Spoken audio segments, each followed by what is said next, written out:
제가 어릴 때 어머니께서 은사자에게 기도를 받으셨다 그래요. 그런데 그 은사자가 어머니에게 절을 놓고 물과 죄가 안 맞으니까 물가에 보내지 말라 그랬대요. 살아오다 보니까 저랑 안 맞는 게 물만이 아닌 것 같아요. 안 맞는 게 너무나 많아요. 그런데 그 은사자가 물과 안 맞으니까 그 물가에 내보내지 마라, 위험하다 그랬던 모양이에요. 저는 그래서 지금도 수영을 못합니다. 물가를 보내지 않으셔서 오래전 수영을 배우려고 제가 강습을 받기도 했었어요. 목사가 되어서 김포에 있을 때 초에 이제 그래도 그 목사가 돼서 수련회 간다거나 뭐 이렇게 가게 되어주면 물가 갈 때 있지 않겠어요? 그러면 이제 뭐 아이들이나 뭐 성도들이 물에 빠지면 그랬던 목사가 뛰어들어서 이렇게 건져주고 뭐 이런 건 해야 될 거 아니겠어요? 목사가 아이고 큰일 났다, 아이고 큰일 났다, 저거 어떡하면 이러면 안 되잖아요. 여하튼 무슨 일이 생길 때 물에 뛰어들어서 뭐 건지는 슈닝이라도 해야 되지 않겠어요? 그래서 여하튼 수영을 할 줄 알아야겠다 싶어서 배웠는데 어릴 때부터 그 소리를 듣고 자라서 그런지 물에만 들어가면 제가 몸이 경직돼요. 그렇게 가라앉아요. 그리고 새벽 예배 끝나고 가서 이제 수영을 배우잖아요. 시간이 없으니까 새벽반에 가서 초복반에 배우는데 새벽 예배 끝나면 배고프잖아요. 근데 꼭 나올 때는 제가 트림을 하고 나와요. 꼭 하고 물을 엄청 마시나 봐요, 제가. 그 물이 깨끗한 물은 아니라 그래요. 뭐 락스물을 푼다고 말도 있고 그래서 냄새가 나는데 소독약 냄새 나잖아요. 그러니 물을 깨끗하게 유지하기 위해서 약을 막 집어넣는데 그 물을 먹고 나오니까 이게 괜찮은 건지. 수영 코치가 수영할 때마다 제 등짝을 때리면서 회원님 힘 빼세요. 힘 빼세요 그러는 거예요. 등짝 때리면서 제가 몸이 경직되니까 힘 빼라고. 제가 2달 동안 등짝만 맞으면서 들었어요. 그거예요. 회원님 힘 빼세요. 회원님 힘 빼세요. 결국 제가 힘을 빼지 못해서 수영을 못 배우고 그만뒀어요. 지금도 못해요. 2달 배우면 최소한 그 물에는 뜬다고 하는데 전 지금도 물에 안 떠요. 저는 물이 무서워서 물에 들어가면 살려고 본능적으로 몸에 힘을 주는데 오히려 그래서 물에 뜨지 못하고 몸이 가라앉게 되어지더라고요. 살려고 기를 쓰는데 그 살려고 기를 쓰고 힘주는 것 때문에 물에 안 뜨는 거예요. 이상하죠? 우리가 위기를 만날 때 어려움을 지날 때 이 수영 선수가 몸에 힘을 빼는 것처럼 내 생각과 삶의 힘을 뺄 수만 있다면 내 생각이 경직되지 않고 내 삶이 경직되지 않을 수만 있다면 그 어려움과 그 위기를 생각보다 쉽게 극복할 수도 있다라는 거죠. 그러기 위해서 우리가 가져야 될 의식이 하나가 있습니다. 창세기 45장 5절 한번 볼게요. 당신들이 나를 이곳에 팔았다고 해서 근심하지 마소서. 한탄하지 마소서. 하나님의 생명을 구원하시려고 나를 당신들보다 먼저 보내셨나이다. 이 요셉의 얘기인데 요셉이 누구 때문에 이 고생을 한 거죠? 형들 때문이잖아요. 아버지 야곱의 편애로 형들에게 미움을 받은 요셉이 형들 손에 애굽의 노예로 팔려서 종살이를 10년 해요. 그리고 옥살이를 3년을 하게 됩니다. 그런데 그 요셉이 애굽의 총리가 된 지금 기근 때문에 양식을 구하러 온 형들을 만난 거예요.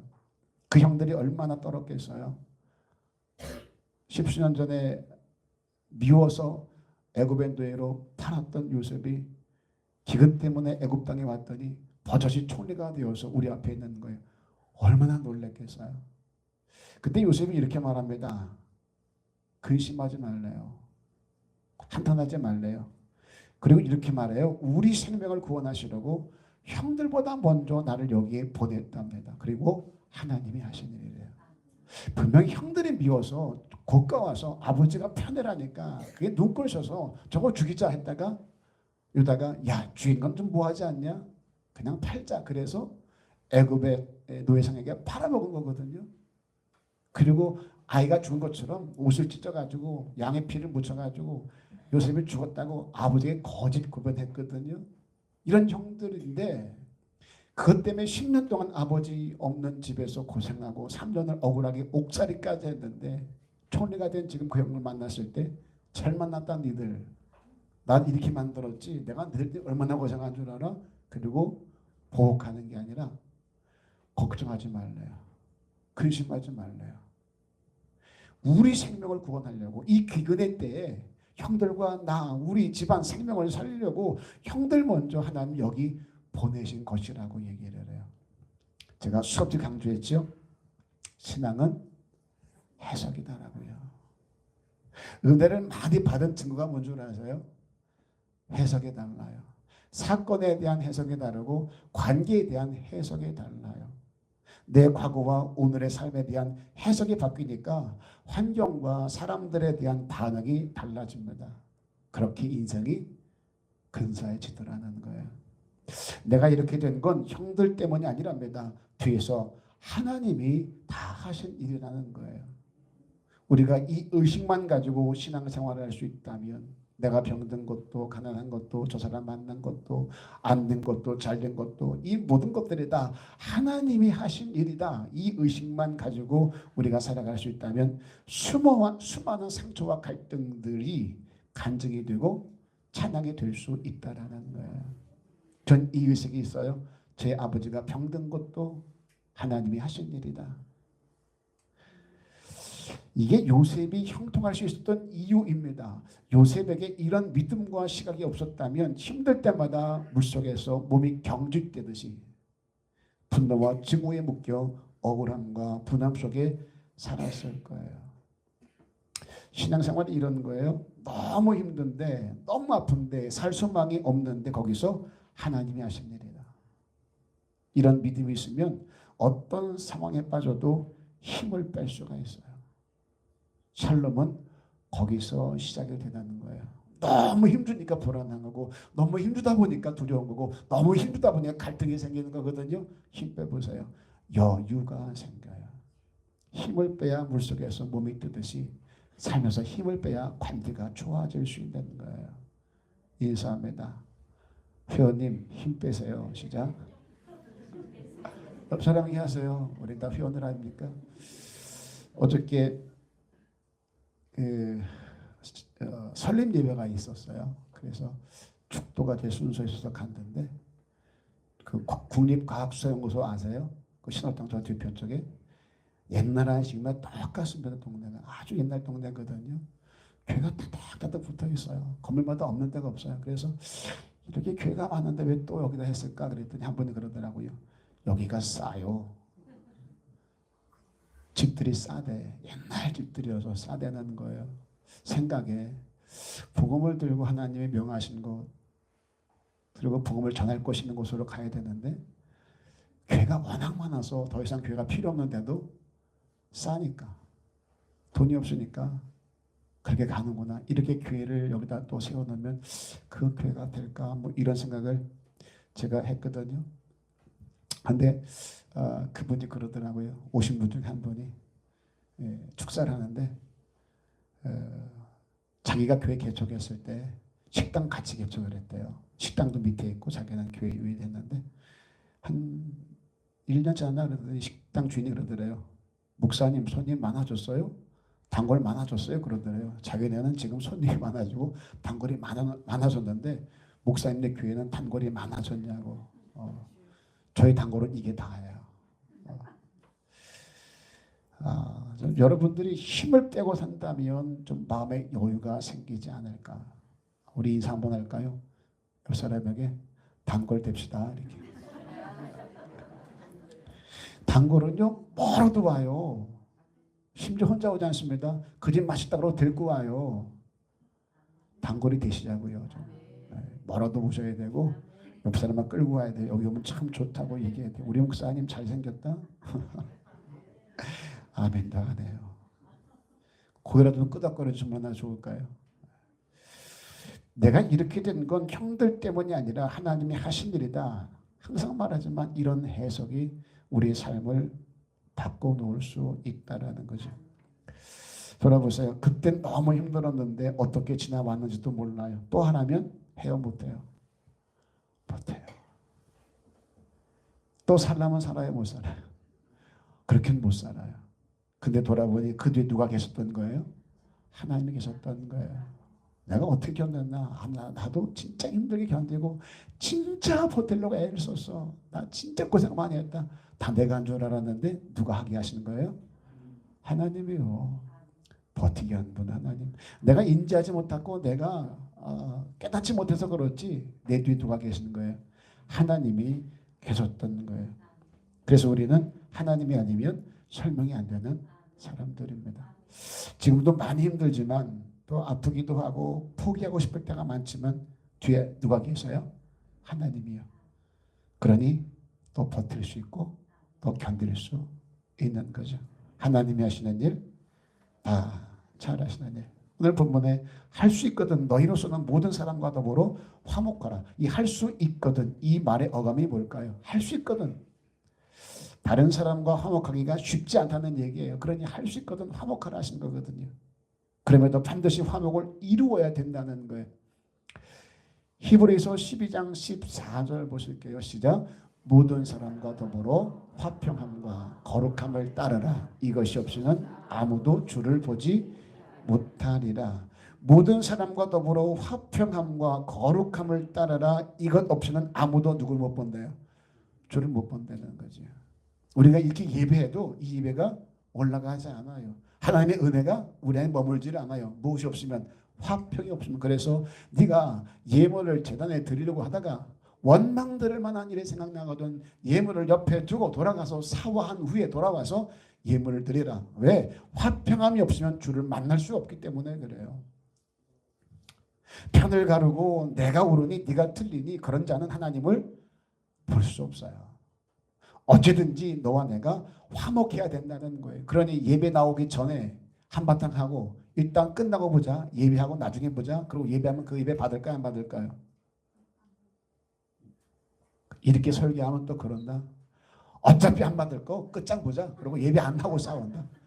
바꿔야 돼요. 어차피 싸우고 예배 드리면 하나님이 안 받는다고 하니 우리 화해합시다. 그리고 예배를 해야 되는데 어차피 안 받을 놈이고 못 하려고 예배 시간 버리게 그냥 싸웁시다 그러고 끝 보는 사람들이 있어요. 바꾸셔야 돼요. 말씀을 제대로 들어야 돼요. 아니라니까. 그런 사람 꼭 있다니까. 목사가 뭐라 그러든 이렇게 열받아 교회 가면 은혜 안 된다고 하지 않든 그게 뭐 교회가 아니야? 예배가 되겠냐? 그냥 있자. 이런 사람 생겨요. 꼭 기억하세요. 혹시 예배 전에 다투거나 마음이 막 요동칠 땐 풀고 가서 예배해야 받으시지. 풀어야 되겠다. 그리고 푸실 수 있어야 돼요. 인사합니다. 아멘 좀 하고 섭시다. 제발 좀. 제가 틀린 얘기해요. 많은 얘기할 때 제가 아멘을 하라고 많이 말하지 않잖아요. 이건 진짜 여러분이 그런다니까. 많이 봤다니까. 그러니까 이럴 때는 기억하셔서 꼭 풀고 은혜 안에서 나올 수 있기를 바라요. 샬롬을 가지고 실천해야 될 두 균형이 있습니다. 평안을 위해서, 화평을 위해서. 먼저는 공의를 빠뜨리지 말라는 거죠. 다시요. 공의. 하나님의 공의를 빠뜨리지 말라는 거예요. 시편 85편 10절 보겠습니다. 시작. 인애와 진리가 같이 만나고 의와 화평에 서로 입맞추었으며. 인애와 진리가 만나고요. 그 다음에 의와 화평에 서로 입맞추었다. 공의가 빠진 화평은 가짜예요. 공의가 빠진 화평은 가짜예요. 도둑도 손발이 맞아야 된대요. 손발이 잘 맞아 도둑이요. 그래서 돈을 많이 훔쳐가지고 내 주머니에 막 빵빵해줬어요. 와 행복하다. 그 행복이 진짜일까요? 가짜라는 얘기예요. 제가 극단적 얘기를 들었습니다만 이런 예가 얼마나 많은데요. 공의가 없는 화평 다 가짜입니다. 하나님의 의가 빠진 화평 다 가짜예요. 하나님이 없는 행복, 하나님이 없는 좋은 관계 다 가짜입니다. 이게 성경의 시각인 거예요. 헛되고 헛되며 헛되고 헛되니 모든 것이 다 헛되도다. 왜요? 하나님이 빠져 있으니까.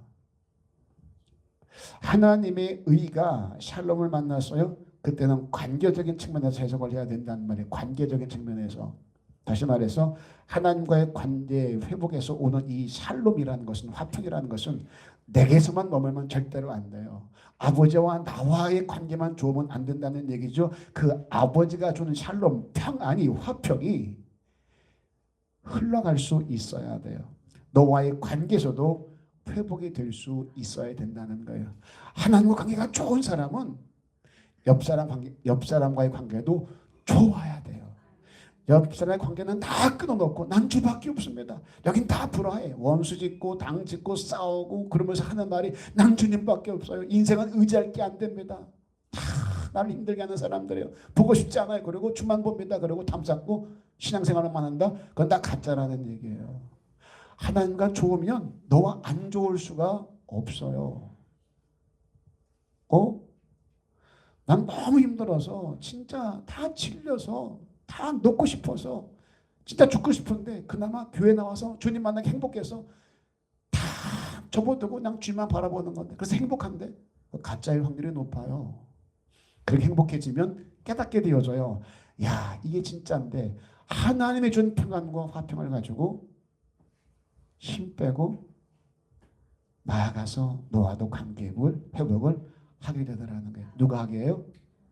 하나님이. 아까 요셉이 말했잖아요. 날 팔아서 10년 13년 고생을 했는데 뭐라 그래요? 하나님이 하신 일이라고. 이 일을 위해서 하신 일이라고. 그래서 은혜를 받으면 해석이 달라지고, 해석 달라지면 신앙이 달라지고, 신앙 달라지면 내 인생이 달라지는 거예요. 그렇게 너와의 갈등이 풀어지고 다툼이 그치고 서로 용납하고 서로를 섬기는 사랑으로 너와 내가 하나 되는 모습이 보여질 수 있어야 돼요. 미량이라는 영화가 있는데요. 이 영화는요, 벌레 이야기 이청준이라는 사람이 썼고 그 소설을 또 영화했는데 박찬호 감독이라는 사람이 97년인가요? 미량 2007년인가요? 미량이라는 영화를 만들었는데 이게 실제 유기 사건이었어요. 서경중학교의 체육교사였던 그 주영형이라는 사람이 있는데 서울대를 나온 사람이에요. 그리고 경희대학에서 석사를 했고 고려대학원에서 박사학위까지 받은 아주 엘리트였습니다. 체육교사였거든요. 그런데 이 사람이 도박을 했던 모양이에요. 도박을 하다가 빚을 1,000만 원 졌대요. 그 빚을 갚으려고 자기 학교에서 학생인 좀 옛날엔 가정조사 했잖아요. 80년대 일이니까 80년 11월 10일에 있었던 일이거든요. 그때만 해도 가정조사 했거든요. 집에 텔레비전 손들어 자가인상 들어 막 그랬거든요. 가정환경조사에서 집이 좀 부유했던 친구, 소아마비였던 중학교 1학년생을 유괴를 한 거예요. 그리고 죽였어요. 그리고 살아있는 것처럼 꾸며서 돈을 요구하다가 1년 만에 붙잡힌 사건이었는데 그때 그 엄마가 이제 이 사람이 이 교도소에 3년 있다가 사형선고를 받았는데 3년 있다가 사형을 받았는데 거기서 주를 만났대요. 그래서 세례를 받았어요. 그 사람이. 그리고 죽을 때 장기기증을 해서 네 사람을 살렸다 그러더라고요. 그 사람이 한 말이 있거든요. 난 평안하다. 그리고 사형대 올라가는 그렇게 평안할 수 없대요. 근데 그 엄마가 하나님을 믿는 사람이었던 것 같아요. 하나님이 내가 용서할 기회를 뺏어버리면 어떡하냐고 철교를 했다 그래요. 그걸 박찬호 감독이 또 벌리학에서 이청준 그 양반이 듣고 이제 모티브를 해서 썼다 그랬거든요. 이게 안티 기독교가 아닙니다. 거기서 말하고자 하는 게 있거든요. 그런 바탕 위에 실화를 각색해서 영화를 만들었는데 한번 그 중에서 제가 설교하는 내용이 있거든요. 한번 보셨으면 좋겠어요.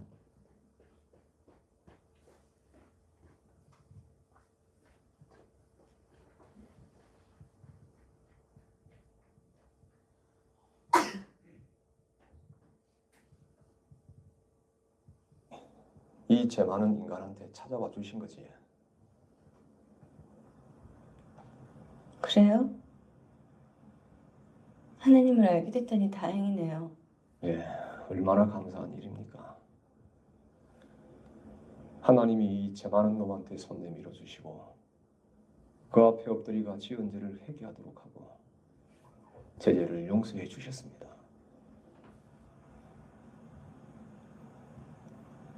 하나님이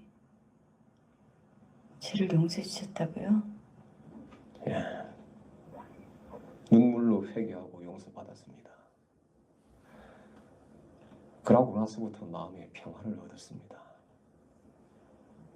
아침에 일어나자마자 기도하고 하루하루가 얼마나 감사한지 모릅니다. 하나님한테 회개하고 용서받으리. 이래 편합니다, 내 마음이. 요새는 기도로 눈 뜨고 기도로 눈 감습니다. 주의 어머니를 위해서도 항상 기도합니다. 죽을 때까지 할 겁니다. 그런데 앉아 이래 직접 만나고 보니 하나님이 역시 제 기도를 들어주시는 것 같습니다. 예. 아까 말한 것처럼 돈 때문에 아이를 유기해요. 결국 그 아이를 죽입니다. 근데 그 엄마가 살 수가 없어요. 애를 잃어버리니까. 그러다가 교회를 이제 다니게 되는 거예요. 끊임없이 옆에서 교회 가자 그래서 교회를 가게 됐어요. 이 전도연이 맡은 역인데 교회에서 엄청 위로를 받습니다. 힘을 얻는 거예요. 그러다가 말씀에 원수를 사랑하라는 말씀을 듣고 은혜를 받고 내가 유괴범을 용서해야 되겠다. 이를 전도해야 되겠다라는 마음을 가지고 이제 교도소를 찾은 거예요. 그런 마음 가지고. 그리고 꽃도 가져오고 이 앞에 장면에 꽃도 가져오고 내가 하나님 믿었어요. 하나님이 나를 사랑해 주시고 위로해 주셔서 이렇게 그 사랑을 전하고 싶어서 온 거예요. 라고 했는데 가만히 듣고 있던 이 유괴범 살인자가 내 아들을 죽인 자가 환하게 미소를 지면서 이 한 말이에요. 너무 밝잖아요. 그 이유를 교도소에서 하나님 만났다고요. 자기는 하나님께 용서받았다고, 이전 자유하다고, 평안하다고 그러면서 아이를 잃은 여자 그 여자를 주인 어머니를 만나니까 너무 하나님이 내 기도를 들어준 것 같다고 위로하는 거예요. 그걸 듣고 나가지고 이 여자가 용서하려고 갔다가 용서받았다 그러고 화나가 미소를 지으니까 충격을 받았는 거예요. 그 이후로 망가지기 시작합니다. 그에 대한 이 여자의 반응을 한번 볼게요. 어떻게 했는지. 이 가련한 영혼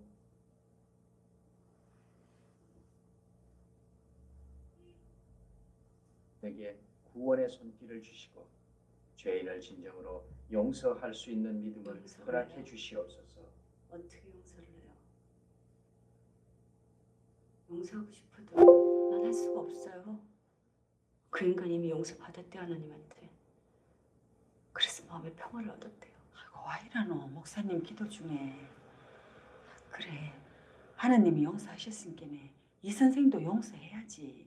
이미 용서를 얻었는데 내가 어떻게 다시 용서를 해요? 내가 그 인간을 용서하기도 전에 어떻게 하나님이 먼저 용서할 수 있어요? 아니 이렇게 괴로운데 그 인간은 하나님의 사랑으로 용서받고 구원받았어요. 어떻게 그러실 수 있어요? 왜? 왜?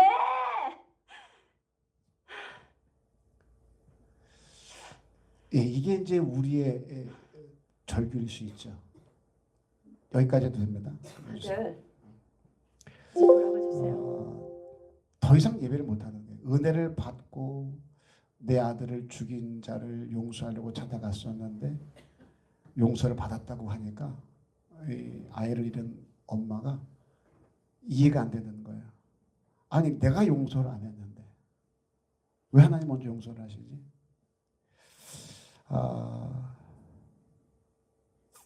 이제 이게 이거 보면서 이제 제가 이제 학위 공부를 할 때 이제 이거 가지고 논쟁을 한 적이 있었거든요. 저 그래서 여기서 이런 얘기를 했어요. 기독교가 괴물이 되고 있다라고 얘기를 했던 적이 있습니다. 내가 유괴범을 용서하지 않았는데 왜 하나님이 그 유괴범을 용서할까? 우리가 심각하게 생각하고 교정해야 될 지점 바로 여기입니다. 진정한 샬롬은 나 때문에 아픈 사람들과 먼저 관계가 회복이 되어야 되는 거예요. 그래서 아까도 말한 것처럼 재단에 제물을 드리다가 원망들을 만한 일이 생각나면 사화부터 할 수 있어야 된다는 거죠. 육의 살인범이 진정한 샬롬을 누리려면 하나님과 관계 회복에서 오는 샬롬이 내가 죽인 아이의 엄마와의 관계에서도 회복이 될 수 있어야 된다는 거죠. 내가 예수를 만나 진짜 죄를 졌다라고 생각해서 회개했다면 그 마음을 가지고 어디로 가야 돼요? 아이 엄마한테 가서 무릎 꿇고 그 아이 엄마가 용서할 때까지 빌어야 돼요. 그래서 그 아이 엄마가 일어나세요. 그래요. 우리 신앙생활 같이 해요. 감사하네. 이래야 회복이 되는 건데 뻔뻔스럽게 아이 엄마는 괴로워하고 있는데 난 용서받았다고, 난 괜찮다고, 난 자유하다고, 너도 그랬으면 좋겠다고. 이게 우리의 신앙일다가 너무나 많다는 거죠. 너무 이기적이지 않아요? 이건 신앙 아닙니다. 괴물인 거죠. 다른 사람을 아프게 하고 힘들게 하고 내가 그로 인해 덕을 보아서 내가 잘 되면 그게 복일까요? 다른 사람은 다 망해 나가는데 나는 복 줘서 잘 됐다고 이게 복일까요?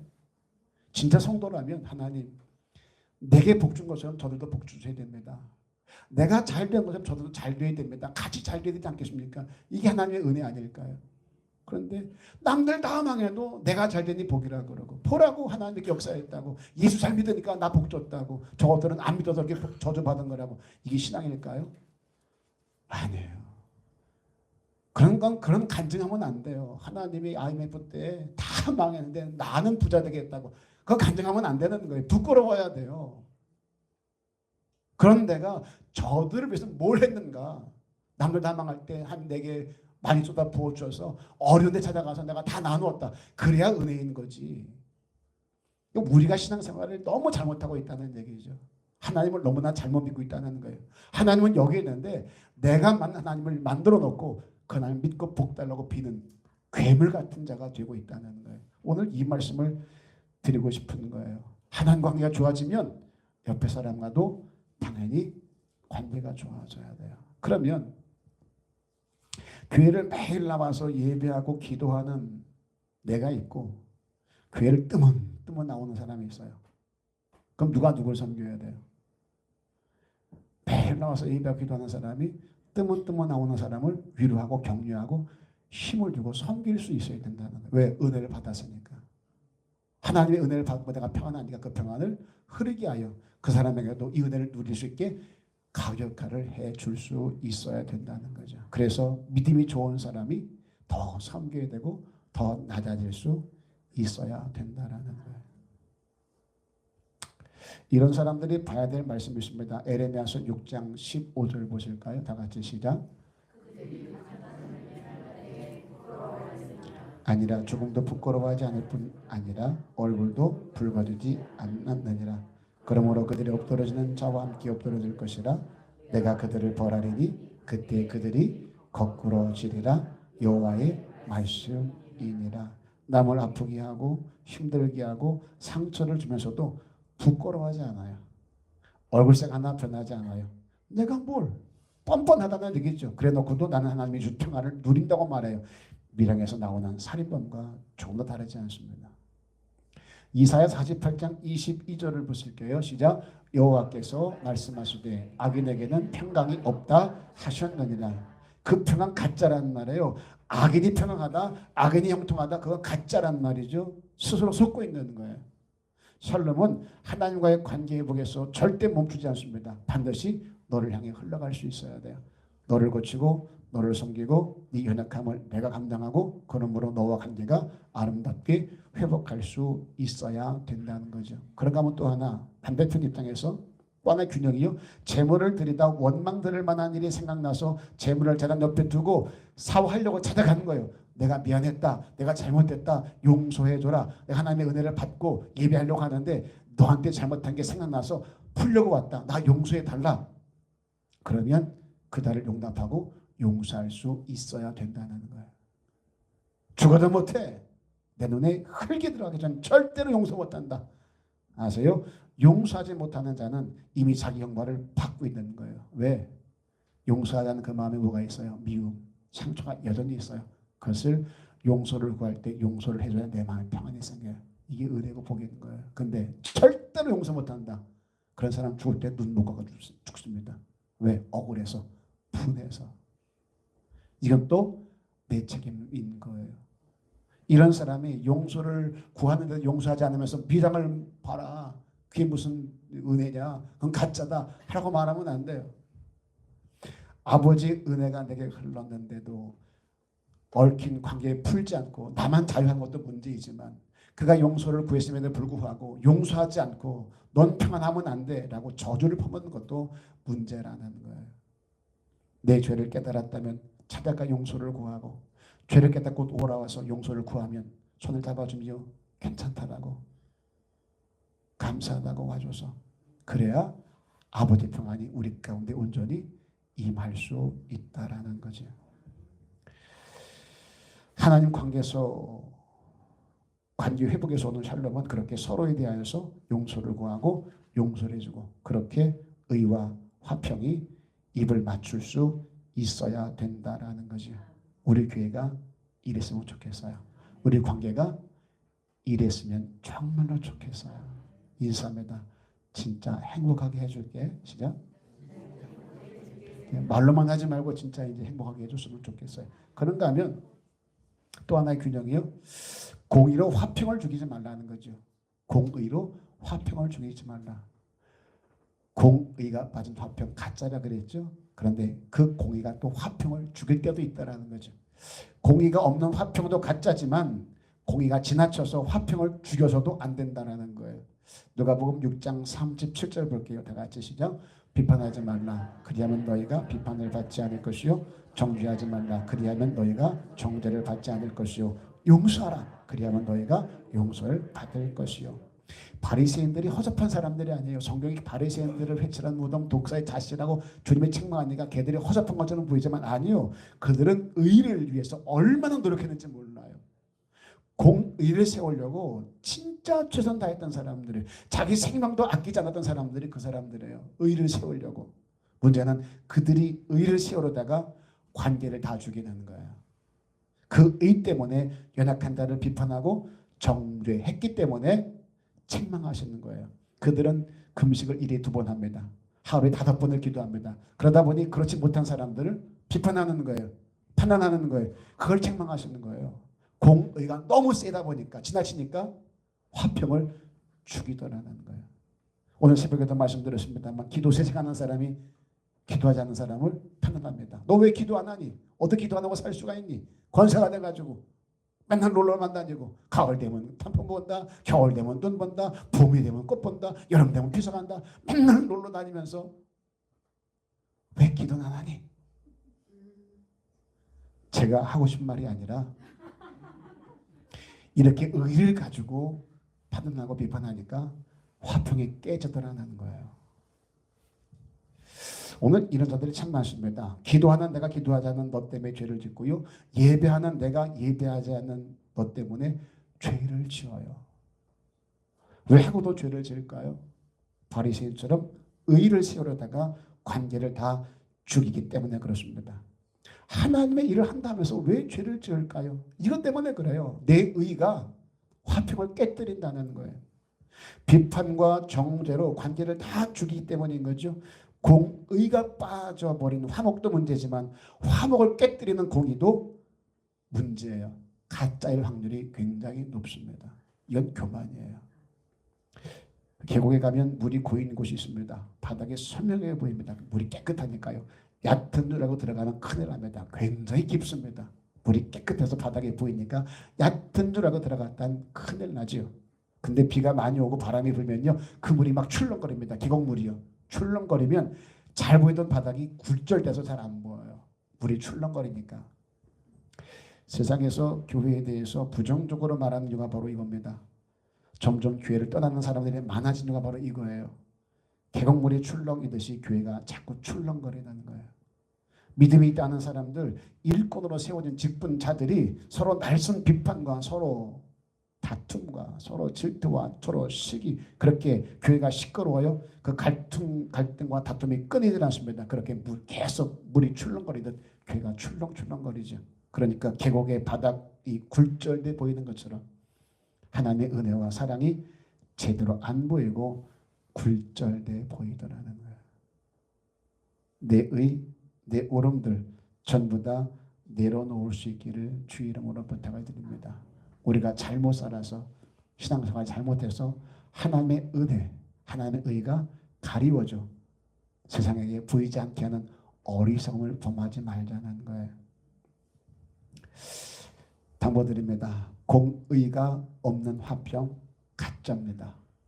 샬롬은 흘러야 돼요. 용서를 구하고 용서를 해주는 관계 회복이 있는 진정한 샬롬을 누리기를 주님의 이름으로 축복합니다. 또 하나, 화평을 깨뜨리는 의, 화목을 죽이는 공의도 가짜입니다. 내 의와 내 옳음으로 너를 비판하고 정죄해서 서로에게 상처를 주거나 닫지 말자는 거지. 서로의 옳음들이 부딪혀서 만드는 갈등과 다툼의 출렁거림 때문에 교회가 왜곡돼 보이거나 하나님의 사랑이 굴절돼 보이지 않게 힘쓰고 애쓸 수 있기를 바랍니다. 그렇게 하나님의 진정한 샬롬이 저와 여러분들의 삶에 신앙에 넘쳐나기를 주님의 이름으로 축복합니다. 축원합니다.